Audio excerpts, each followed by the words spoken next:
Hello, good evening, and a very warm welcome to everyone. Welcome to another session of the legal current affairs and current news for this week. Now, today we are going to again talk about the important judgments, the important bills and acts that have come in during this week, and lastly, we'll talk about some important appointments, events in the legal field. Also, some important days which have some legal relevance when we talk about. So without any delay, let us quickly begin with the important judgments of the week.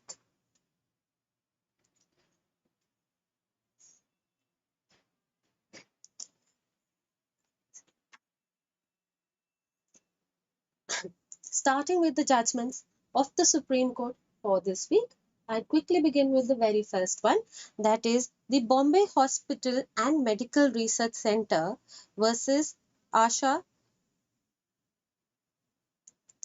Jaiswal and others.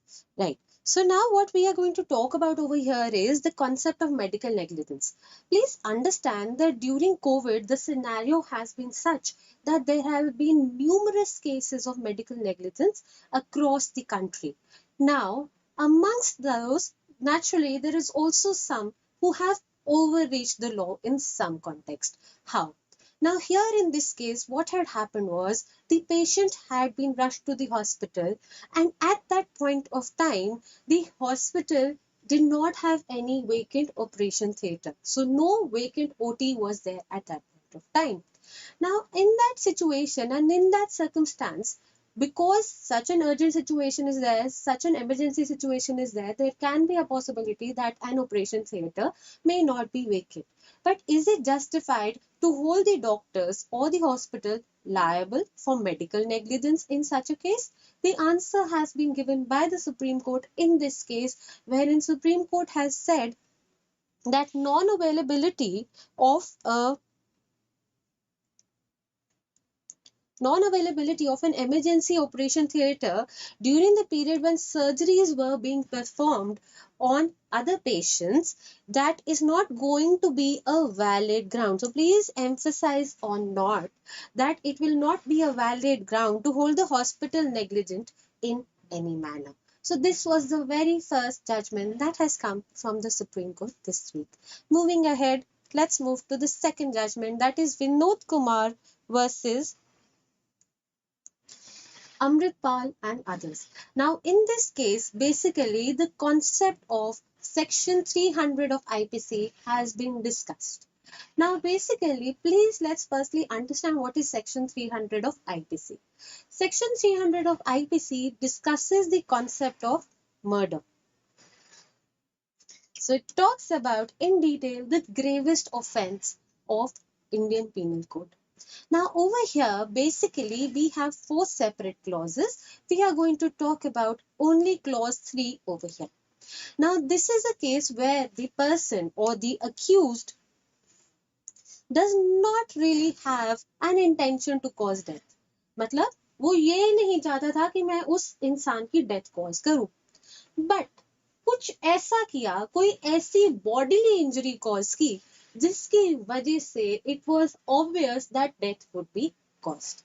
Now, in such a situation, the Supreme Court had laid down 3 basic essentials, and the Supreme Court had stated the moment these 3 essentials are satisfied, that moment we will not need to justify an intention to cause death.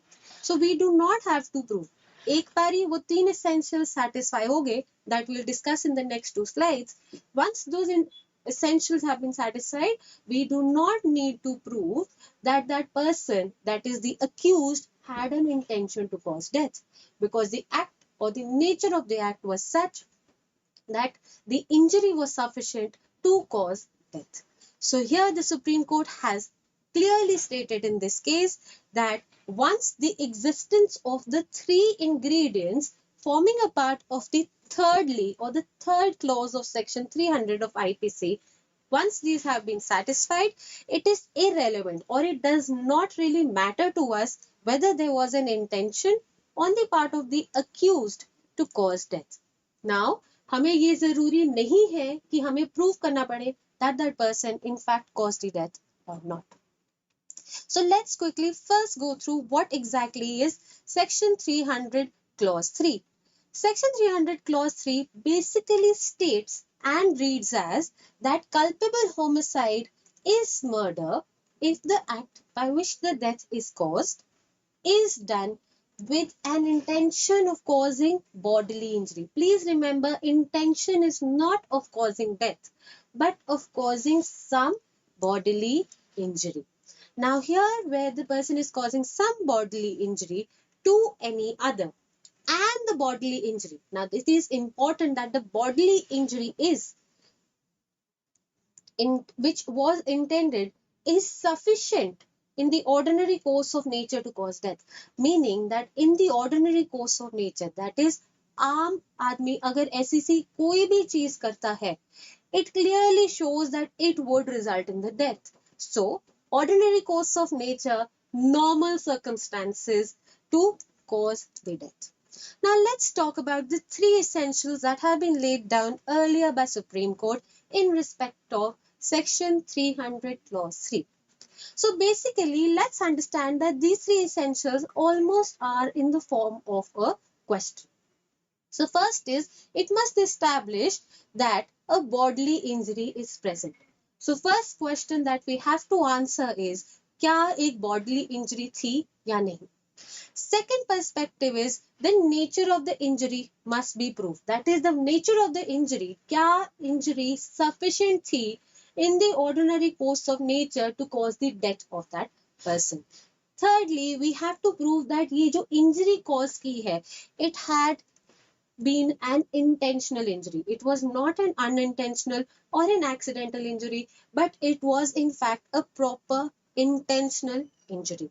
So this is something that you have to keep in mind. Now, once all of these 1, 2 and 3 have been satisfied, we do not need to prove the intention of the accused to cause death. He will automatically be held liable for murder under Section 300 of IPC. Now let's move to the next judgment. Next judgment is Ashim versus National Investigation Agency, or what we also know as NIA. Now this is regarding the UAPA Act, that is Unlawful Activities Prevention Act.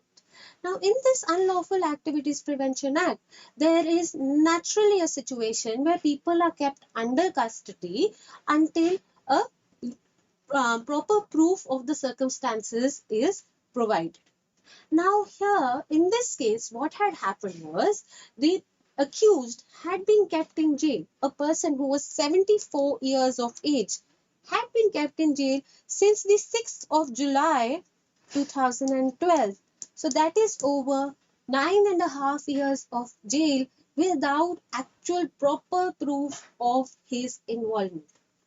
Understand over here that he had been denied bail, that is released from the custody for 9.5 years. Please understand, where a person over here, Supreme Court clearly stated that where a person is being unduly deprived of his liberty or personal liberty as given under Article number 21, here this would be not justified and that person was granted a bail. Now please understand, such a long time period, that is 9.5 years in custody and no grant of bail, was held to be a clear violation of Article 21, that is right to personal liberty. Now let's move to the next judgment, that is Jija Ghosh versus Union of India. Now basically, let's talk about this a little in detail.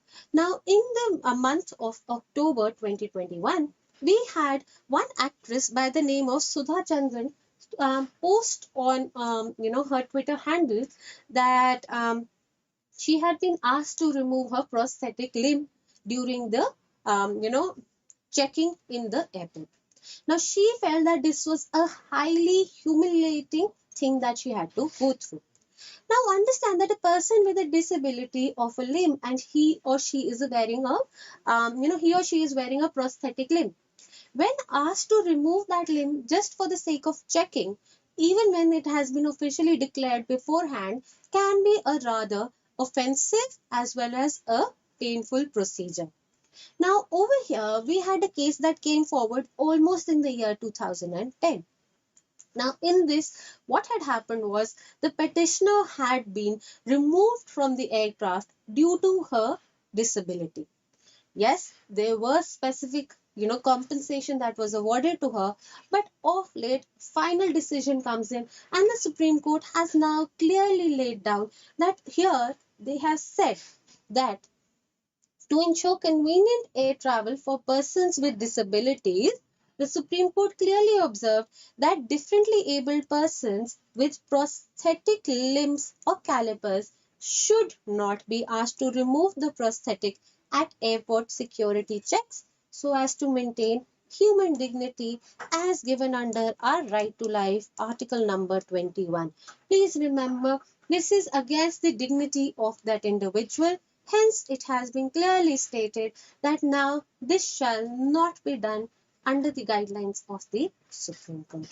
Moving ahead, we are now going to talk about the bills and acts that have come in the last 1 week. We've had two major events that have come in.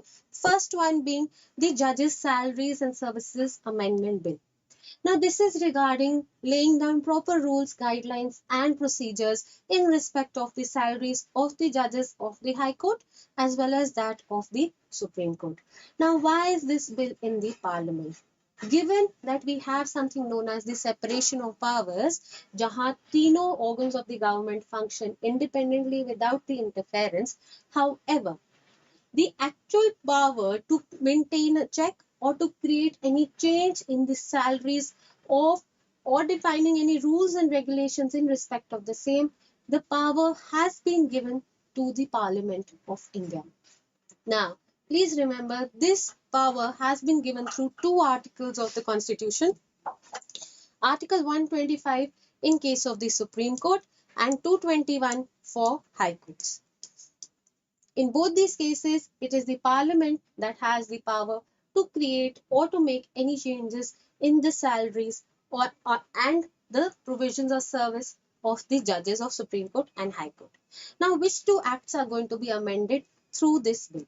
Number one, the High Court's Judges Salaries and Conditions of Service Act 1954.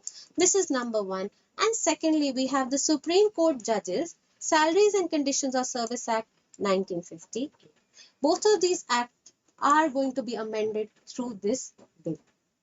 Lastly, now where have the specific set of salaries of the Supreme Court and High Court judges been mentioned? These have been mentioned in the second schedule of the Constitution. So please remember, these are the important constitutional provisions in respect of the judges' salaries and service amendment. Secondly, let's talk about the Assisted Reproductive Technology Bill 2021. Now, Assisted Reproductive Technology Bill, or also known as the ART Bill, is basically going to talk about some concepts in respect of where technology is going to be used in means of reproduction. So basically for the procreation of children, where technology based institutes are there. So for that, we are now going to set up a proper regulatory framework in respect of the same. Now, this practice has been in practice since a very long time. It's not a new concept. However, bringing in a proper registry, bringing in proper punishments in case of any penal offences, and bringing in a national body to look into the aspects in relation of the same is what is the aim of this bill. So now, to regulate the assisted reproductive technology services is mainly to protect the affected women and the children of such cases from any form of exploitation. And what is the aim? National registry, registration authority, and to regulate art services. Now, beyond this, what else does this bill want to look towards? Penalties and punishments, which is a very important aspect which this bill, if it is finally passed, will be looking into this matter. Now, let's quickly talk about some important days that have come up in the last 1 week. Starting first with 2nd of December, that is International Day for the Abolition of Slavery. Now, please remember, this is an international day. Why am I talking about this over here is to address one little doubt or a question. Is slavery abolished in India? The answer is yes.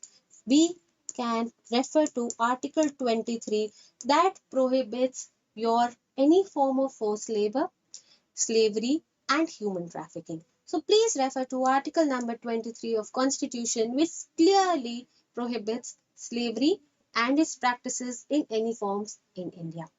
Next, we have the 3rd of December, that is the International Day of Persons with Disabilities. We just read a very important judgment in respect of persons with disabilities. Please understand, persons with disabilities, we have one specific legislation in respect of this, that is Rights of Persons with Disabilities Act. This has come in the year 2016. So what law governs the rights, the medical provisions and other aspects in relation of persons with disabilities? That is Rights of Persons with Disabilities Act 2016, which is the recent and effective legislation or law in respect of persons with disabilities. Last aspect for today, we are going to talk about Dr. Rajendra Prasad's 136th birth anniversary. Now, we all know this individual as, yes, the first president of the country. Let's understand two more little aspects in respect of him. Rather, three. Why? First and foremost, let's talk about Constituent Assembly. Now, Constituent Assembly, we had two chairpersons, one interim and then the permanent. The permanent chairperson of the Constituent Assembly was Dr. Rajendra Prasad.